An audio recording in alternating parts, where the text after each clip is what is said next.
Pipili kayo ng tatlong pictures na magde-describe ng buhay mo or pinagdadaanan mo ngayon.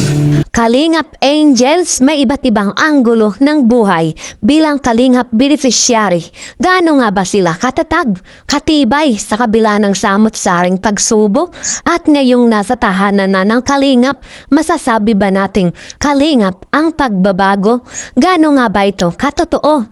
Kahit sa kabila ng ating kabatiran na may umaalis at may umaangat sa Kalingap beneficiary, alamin po natin ang mga emotional na revelasyon ng mga Kalingap Angels. So ayan mga Kalingap, nakakagulat at nakakatouch ng puso ang mga kaganapan na atin pong matutunghayan. At syempre baga mga Kalingap, para sa kabuuan po ng video nito, panoorin niyo po muna baga hanggang dulo nang sa ganun akma ang inyo pong mga opinion at komento. So yan po mga Kalingap ang atin pong topic. Sabay-sabay po natin itong alamin at pag-usapan. Pero bago yan mga Kalingap bago po natin tuluyang pag-usapan ang ating pong topic, isa muna pong mapagpalang araw sa inyo pong lahat.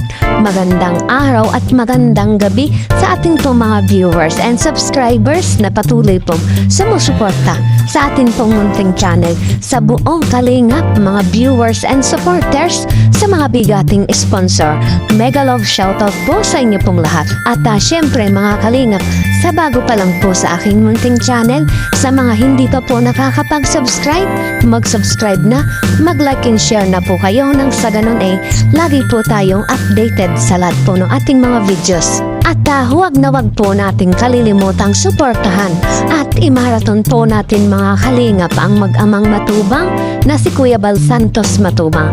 At syempre po si Kalingap Rob.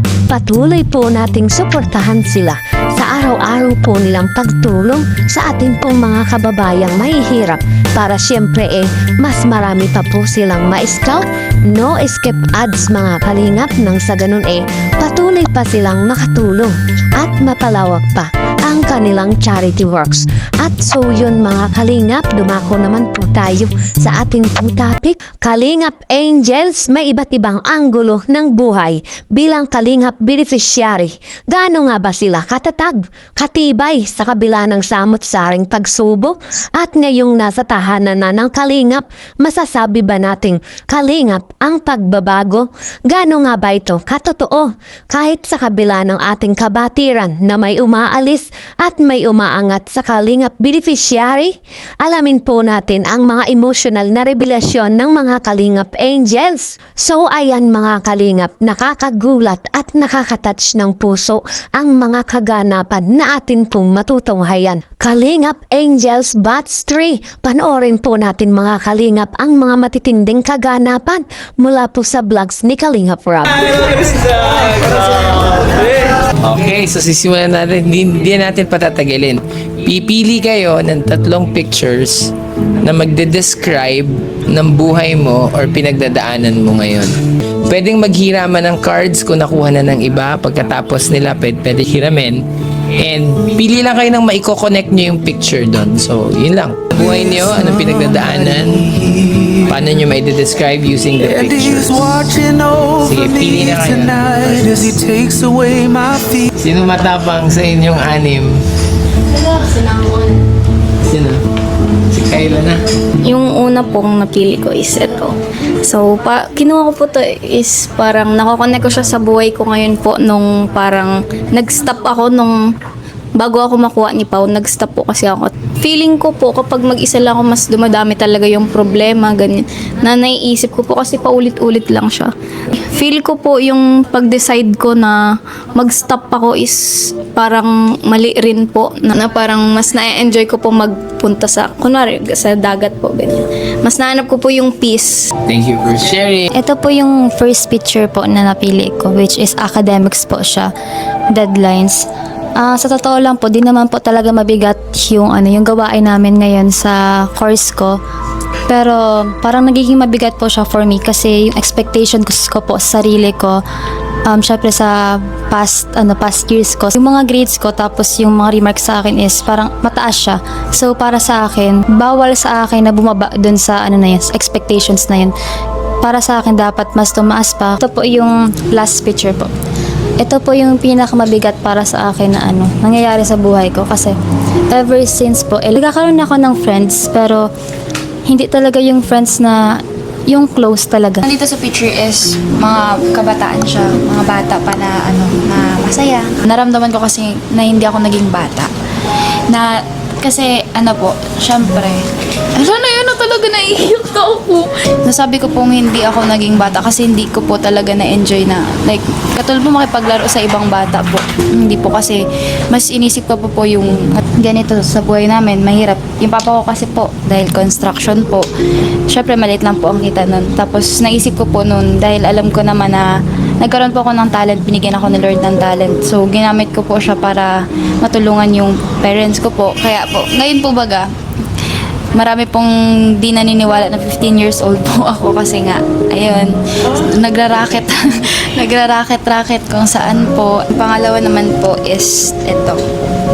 Ito po kasi, nung dumating po ako sa Kalingap, nung nahanap po ako ng Kalingap, naramdaman ko po, parang nadagdagan po yung love, yung family po baga, parang, kasi kapag nasa Kalingap ka po, yung sinasabi na tahanan is real po talaga. Walang, kahit hindi kayo magkakamag-anak, kahit hindi kayo magkakadugo, basta kasama mo ang Kalingap, talagang love is nandyan po.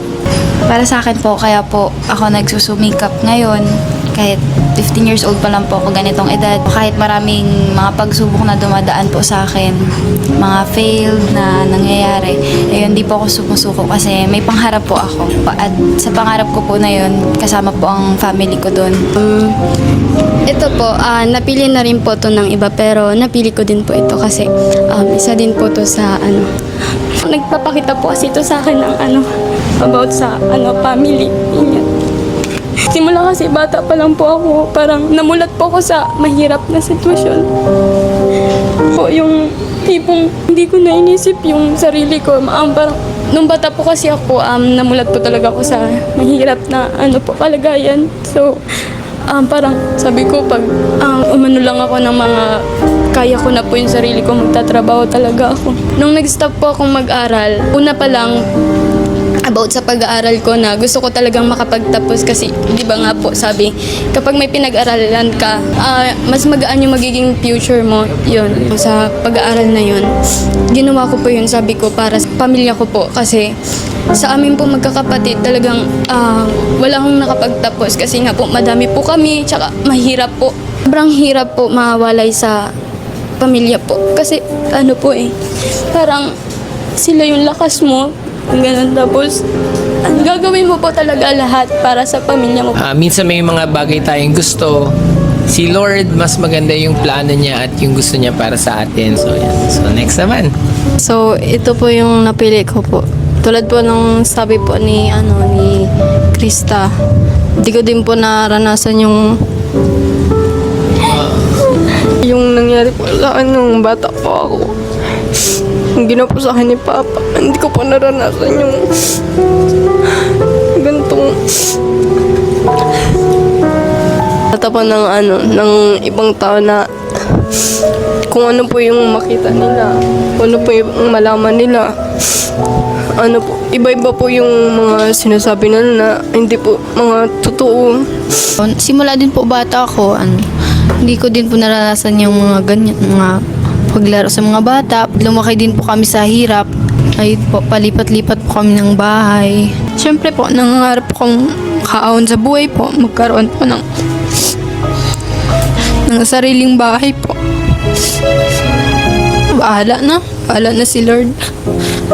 Ayun po, dumating po yung Kalingap. Hindi ko din po in-expect na mayroon pong ganun po Kalingap. And hindi ko po alam na meron po palang ganun na nagbibigay po sila ng bahay po and nagpapaaral and nagbibigay po sila ng financial na tulong po talaga. And thank you kay Lord syempre kasi kung hindi dahil sa kanya, wala din po ako ngayon dito. Ay grabing revelasyon ang natunghayan po nating ito at makalaglag luha. Kahit sino naman po talaga ay malalaglag ang luha. May mga iba't ibang anggulo man po tayo sa buhay Gustuhin man po natin o hindi, masama man po yan or maganda, wala po tayong magagawa. Ang kailangan po natin dito harapin po natin ng may paninindigan, matatag at may magandang pananaw sa buhay. Subalit sa kabila po nito, sa tulong na ating Panginoon, gaya ng sinabi ni Pastor ER, si Lord ay may mas magandang plano at may gustong mangyari para sa atin. Ang mahalaga ay yung present po natin sa Panginoon, hindi po yung mga taong nasa paligid natin na ang hangad masamang opinyon dahilan upang pabagsakin. Iyan po yung mga taong walang malasakit sa kapwa, di ba? Kaya naman ang magsabog ng matulungin ang Diyos isa ang mga matubang family na nakasalo. One Kalingap, one family. So sa ngayon nga po natagpuan po natin ang mga angels na ito sa tahanan ng Kalingap. Masasabi po natin na ito talaga ang tunay na may malasakit sa kapwa. Sa isang iglap nabago ang kanilang buhay. Ilan na nga ba ang mga beneficiary na tinulungan ng Kalingap, pinabahayan, sinuportahan, pinag-aral, na ngayon ay patuloy na namamayagpag? Marami na, di ba? At batid natin na yung mga umaalis sa Kalingap beneficiary talagang yun yung mga taong walang pagpapahalaga sa mga blessing na para sa kanila. Kaya naman nakaka-proud ang mga taong kilalang personalidad, ang matubang family na tumutulong sa mga taong mahihirap. Kaya naman masasabi rin po natin na sa Kalingap may pagbabagong nagaganap. Kalingap ang pagbabago. Wow, grabe, di ba? Kayo mga Kalingap, ano po ang masasabi nyo patungkol dito? Comment nga po kayo.